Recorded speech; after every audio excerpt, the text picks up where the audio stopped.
Bom, maior prazer em falar com o deputado federal, muito paciente, muito tranquilo, o Major Vitor Hugo, que é líder do governo na Câmara. Major, como vai o senhor? Bom dia. Bom dia, Datena. Prazer falar com você novamente aí, sempre à disposição. Olha, a questão hoje em pauta, né, e o senhor já sabe dessa questão, é que a OAB divulgou parecer ontem que afirma que a Constituição não prevê Forças Armadas como poder moderador. O próprio PGR, o doutor Aras, havia dado uma entrevista a respeito disso, depois mudou de posição. O senhor, como militar e líder do governo, como é que o senhor vê essa posição? O senhor entende que realmente não é constitucional essa função das Forças Armadas como poder moderador, se houver desequilíbrio de poder? Bom, Datena, eu vou me balizar também na própria manifestação do presidente da República, naquele vídeo que foi autorizado e teve a divulgação autorizada pelo ministro Celso de Mello, em que o próprio presidente falou que algumas pessoas no Brasil estavam interpretando errado o artigo 142. O artigo 142 da Constituição ele define as missões das Forças Armadas, e que particularmente são três. A defesa da pátria, que é o combate ao inimigo externo. A garantia dos poderes constituídos, que na verdade, na realidade, não tem uma lei que discipline exatamente do que se trate.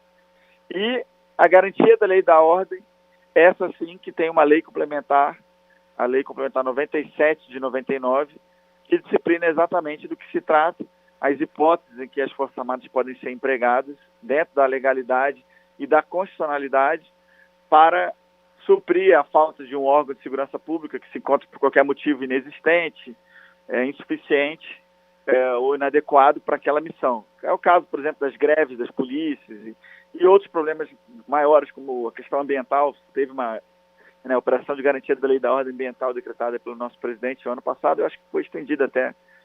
Bom, esse é o emprego das Forças Armadas no contexto do artigo 142 e regulamentado pela Lei Complementar 97.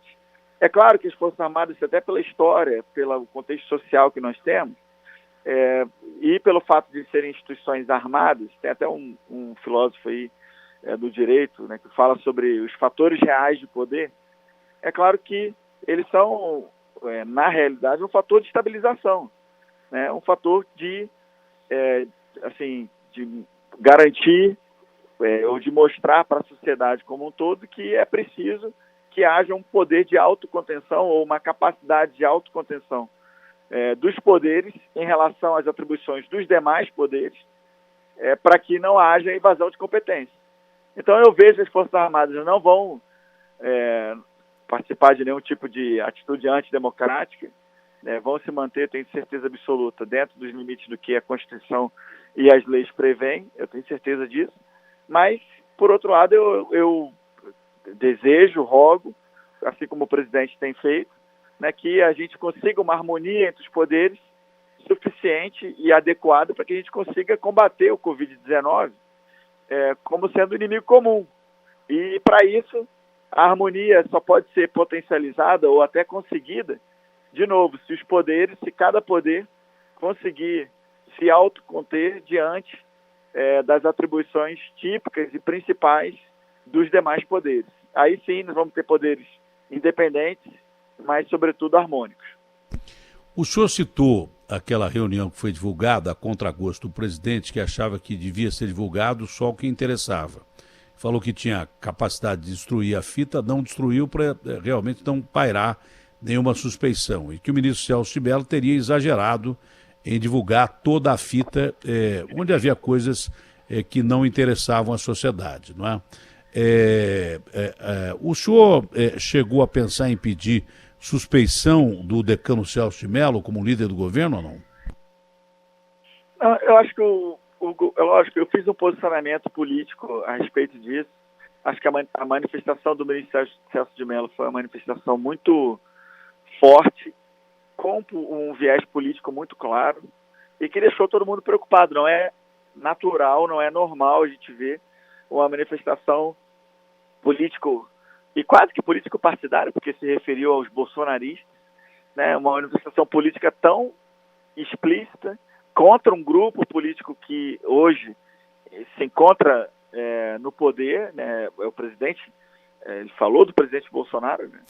Então, não é normal a gente ver um juiz de nenhuma instância fazer uma manifestação política tão explícita. E ainda mais no caso do ser o decano do Supremo Tribunal Federal, né, o que é o órgão máximo do nosso Poder Judiciário. Então, realmente, nós vimos com grande preocupação, além do mais, sendo ele o responsável por um processo que, inclusive, julga aí se houve ou não interesse, intenção ou efetiva interferência na Polícia Federal. Então, a nossa manifestação foi nesse sentido, mas eu acho que esse tipo de decisão tem que partir das partes envolvidas, de modo especial, se for o caso, né, do governo federal, do executivo, do presidente ou das demais pessoas que estão sendo avaliadas ou investigadas nesse processo. Olha, há algum tempo atrás eu mesmo perguntei ao senhor presidente, de uma forma simples, sucinta, direta, se ele pensava em algum golpe, se havia possibilidade de algum golpe militar. Ele brincou até, falou: Datena, você acha que quem vai dar golpe anuncia e tal, e afastou completamente essa possibilidade, que voltou ao assunto depois daquele discurso inflamado em que ele usou a palavra basta, chega e alguns palavrões, depois de algumas decisões do ministro Alexandre. Na contramão da história, o próprio presidente parece que está procurando uma reaproximação com o ministro, e o comandante do Exército parece que fez uma visita muito amistosa ao ministro.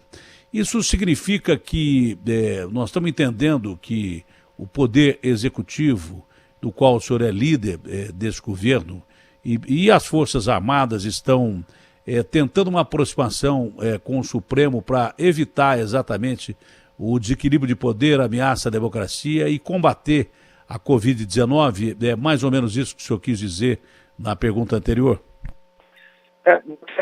Eu vejo esses movimentos da mesma forma que você está expressando agora. É importante que haja esse tipo de aproximação e de distensionamento para que a normalidade institucional se mantenha como sendo a regra no país. Então, eu vejo com muito bons olhos, né? Eu li na imprensa, se não me engano, acho que foi o ministro da Defesa. Ministro da Defesa, é isso. Que esteve com o ministro Alexandre de Moraes, e eu vejo como um bom movimento. Ontem também eu participei da posse do ministro Alexandre de Moraes no TSE e presenciei lá na mesa de honra o presidente da República, vários ministros de Estado, o presidente da Câmara, o presidente do Senado, o presidente do TSE, o presidente interino do STF. Então, tudo isso, o presidente em exercício do STF, né? Então, tudo isso demonstra, e foi citado pelo ministro Barroso, como uma demonstração de que existe um caminho institucional e democrático para todas as questões que são postas e que precisam ser resolvidas com tranquilidade e com harmonia. Brigar não é bom em momento nenhum, principalmente num momento como esse que a gente está perdendo aí vidas e vidas, onde se recorde de mortes, não é? E o Brasil chegando a 30 mil mortos. Brigar em momento nenhum é legal, mas agora é absurdamente impróprio. Isso de uma maneira bem simples para que as pessoas entendam. O senhor não entende dessa forma também? É claro, o ideal para a gente é que a gente não haja desentendimentos ou brigas entre poderes. Eu vejo também que esse sistema de freios e contrapesos que a Constituição prevê é importante, foi desenvolvido aí há séculos, devagarinho, né, com a evolução nossa, permitindo que não haja uma sobreposição entre esses ramos do governo, vamos dizer assim, ou ramos do Estado brasileiro, que são os três poderes, de maneira que eles sejam efetivamente independentes. É o que rebateu o presidente da OAB, inclusive falando com a gente aqui, diz que isso é da época do Império e que foi mudado na última emenda constitucional. A questão do poder moderador, você está dizendo? Então, acho que a Constituição brasileira do Império foi a única, talvez até do mundo, da história mundial, que tenha previsto a existência do poder moderador, e na época o detentor do poder moderador era o imperador, né?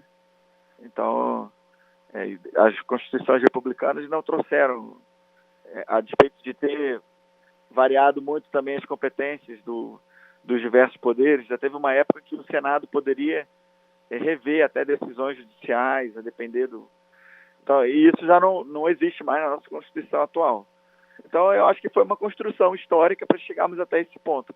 Por isso que é tão importante que as autoridades hoje constituídas busquem, como eu acho que estão buscando a partir de agora, o máximo possível de harmonia para poder haver um respeito entre as atribuições de cada um e a gente poder avançar de novo contra o inimigo comum, que é a Covid-19. Essa é uma discussão jurídico-filosófica e legal, que eu não tenho competência para isso, para discutir, mas há divergências, a gente ficaria conversando aqui até o ano 3000. Esse é o grande detalhe. Major, o senhor sabe que eu gosto muito do senhor, mas que as entrevistas são entrevistas e que perguntas têm que ser feitas, não é? Claro. Por exemplo, o presidente Bolsonaro sempre dispensou a velha política. Aliás, sempre colocou a velha política como um dos fatores de que ele iria combater no seu governo. Parece que o presidente percebeu que combater a velha política significava arranhar um sistema brasileiro em que a gente vive aqui um presidencialismo cujo parlamentarismo é muito forte, quase que um parlamentarismo disfarçado. Você fica na mão de muita gente, né? O Lula, por exemplo, quando foi eleito presidente da República, abraçou o Antônio Carlos Magalhães, que eles quase se matavam a facadas. Depois ele deu a mão para o Maluf na eleição do Haddad, coisas que tais. Governar sem o parlamento no Brasil é uma coisa impossível. Essa história de verbas bilionárias, e o senhor é líder do governo, cargos e verbas para o pessoal do Centrão, alguns caras que fazem parte dessa velha política e são investigados e daí por diante, não significa que o presidente voltou atrás da sua perspectiva de antes de ser eleito presidente da República e que foi uma das bases positivas da sua campanha para acabar com esses medalhões que existiam na política? Atena, olha só, nós estamos vendo uma fase agora que o governo federal precisa, junto com o parlamento, dar respostas oportunas e eficazes no combate ao Covid-19. Se no ano passado não havia uma disposição muito clara do governo de ter uma base, hoje essa disposição está explícita. O presidente da República não loteou os ministérios, não deu nenhum ministério de porteira fechada para um determinado partido político, aos moldes do que os governos petistas fizeram. Diminuiu até, na verdade, o número de ministérios, né? Preservou as estatais, preservou os cargos principais dos ministérios e agora decide constituir uma base justamente e também para combater essa primeira onda que é sanitária, a segunda onda que vai ser econômica, para possibilitar a retomada na sequência das reformas estruturantes, administrativa, tributária, revisão do Pacto Federativo, revisão dos nossos fundos e também a PEC emergencial. E para tudo isso é preciso ter uma base aqui. Eu posso dizer que o presidente ele vai se valer, assim como a população brasileira, de toda a artilharia que nós temos aí para combater o mal feito na ponta da linha. Estou falando aí, e isso é do Estado brasileiro, não é só do governo. O Estado brasileiro tem essa artilharia, estamos falando do Ministério Público, do governo, do Poder Judiciário, das Controladorias Gerais da União e do Estado, do Tribunal de Contas.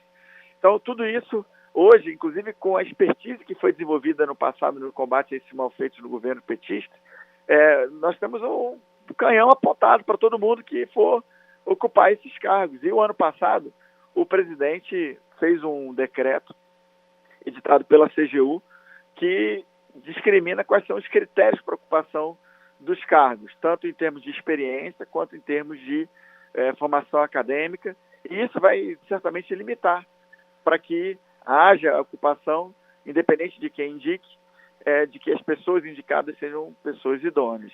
E, por fim, dizer o seguinte, que as pessoas que estão ocupando os cargos políticos eletivos hoje foram eleitas pela mesma população que elegeu o presidente Bolsonaro. O ideal para a gente seria que nós tivéssemos que esses 57 milhões de votos refletissem diretamente uma quantidade de deputados que apoiassem o presidente de maneira mais explícita e direta, mas infelizmente isso não aconteceu. Então, teve um deputado aqui, o Paulo Eduardo Martins, que fez um tweet muito interessante. Ele falou: o presidente tem que jogar o xadrez do político atual com as peças que foram colocadas pelo mesmo povo que o elegeu. Então, a gente vai ter que, com todo cuidado, seguir em frente para poder fazer as coisas acontecerem para o bem da população. Cá entre nós, as peças poderiam ter sido melhores, né? Mas é o que tem para hoje. Mas cá entre nós, algumas peças poderiam ter sido mudadas e continuam do jeito que estão, apesar de suspeição e tudo mais, mas é o que tem para hoje. Major, para encerrar, uma questão muito polêmica, né? Tá todo mundo falando hoje, o presidente Bolsonaro praticamente aí colocou como definitiva a posição interina do ministro da Saúde, que não é médico e tal, mas é um militar de logística, mais um militar no governo. Há muita preocupação de tanto militar no governo, os caras não precisam nem dar golpe, tem militar pra caramba lá. Agora, gozado, eu tenho uma visão, eu conheço dois militares, um muito bem, é o ministro Ramos, né? Conheci bem porque ele era amigo do Boechat, e toda vez que ele elogiava o Boechat, os comandantes do Exército quebravam o pau com o ministro Ramos, que é uma pessoa extraordinária, porque o Boechat se dizia francamente comunista, né? Mas o ministro Ramos, que é uma figura excepcional, e um liberal, eu conheço o ministro Ramos, dele eu posso dizer, e tive também uma boa impressão, muito boa impressão, apesar de nunca mais depois entrevistá-lo, eu já entrevistei 2 vezes, do ministro Braga Neto. Uma visão geral daquilo que ele pensa, gostei muito. Os outros ministros e os outros militares do governo conheço pouco, o senhor já entrevistei algumas vezes, eu vejo as posições que o senhor tem. Eu penso quase que na contramão do que as pessoas estão pensando, que eu acho que esses militares que estão sendo colocados pelo presidente ao lado dele são muito mais moderadores de qualquer causa, com a exceção de alguns que são realmente mais afeitos aí à própria condição do militar, que é muito rígida, né? Mas a maioria me parece de elementos moderadores que até às vezes abaixam a bola do presidente quando ele se exalta. Eu não sei se eu estou enganado nessa observação minha. Datena, eu confesso que eu não sei exatamente assim qual é a capacidade de influência desses ministros em particular em relação, ou de cada um, sobre as ações do presidente. Eu sei que o presidente se aconselha muito com eles, conhece eles há muito tempo. Mas quem manda é ele, né? Mas ele é o presidente da República, entendeu? Ele tem uma personalidade muito, muito forte, eu acho que é característica também de quem chega a essa posição, né?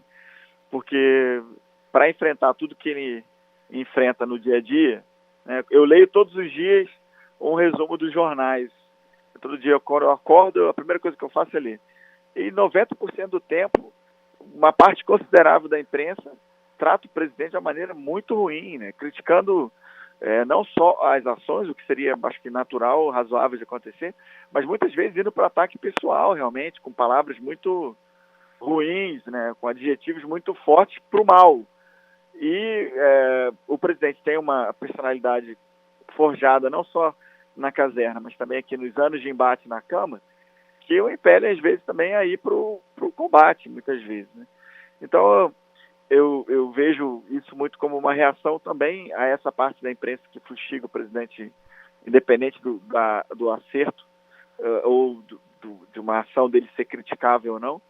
E vejo como positiva a presença dos oficiais generais, né, pela experiência de vida que tem, pela proximidade, inclusive, da maneira como pensam, que é muito semelhante a como o presidente pensa, porque somos todos, né, formados na mesma academia militar. Então, acho que isso aproxima, né, os valores são os mesmos. Eu fico feliz aí de ver essas pessoas perto dele.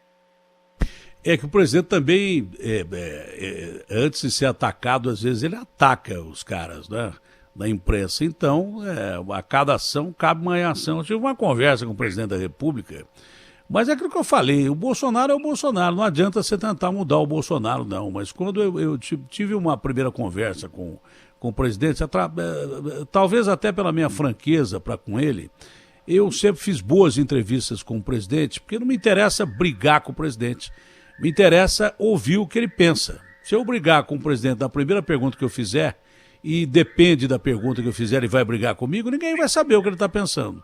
Eu sempre pensei dessa forma, eu fiz longas entrevistas.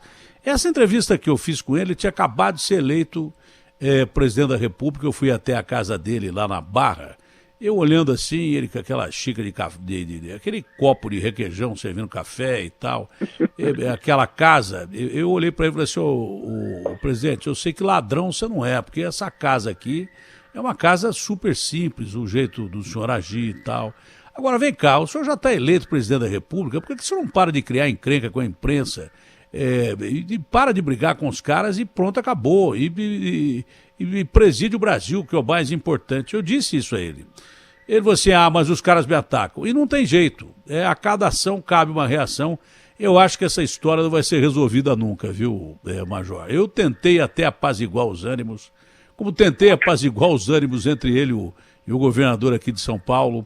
Talvez eu seja um péssimo diplomata, mas eu acho que o presidente não vai mudar de jeito nenhum. Quem ataca é atacado, ele ataca. Quando ele não é atacado, ele é duro. Não adianta mudar o presidente da República, ele vai ser assim até o fim do mandato. Mas, Major, foi um prazer conversar com o senhor mais uma vez. Muito obrigado pelas explicações. Desculpe tomar o seu tempo importante aí, que a gente chegue àquilo que nós dois pensamos da mesma forma. Aí a gente pensa igualzinho. Precisamos acabar com essa brigaiada política. Claro que investigação sobre tudo tem que continuar sendo feita. É claro que casos que podem ser julgados têm que continuar sendo julgados nas esferas naturais, no foro adequado, mas o Brasil precisa se preocupar com o número de mortos que nós estamos tendo da Covid, e briga política não vai ajudar em nada. Foi um prazer muito grande falar com o senhor, principalmente pelas suas posições sempre moderadoras. Muito obrigado ao senhor. Eu que agradeço, Datena, sempre à disposição por aqui, tá? Um grande abraço, tenha um bom dia aí para todos.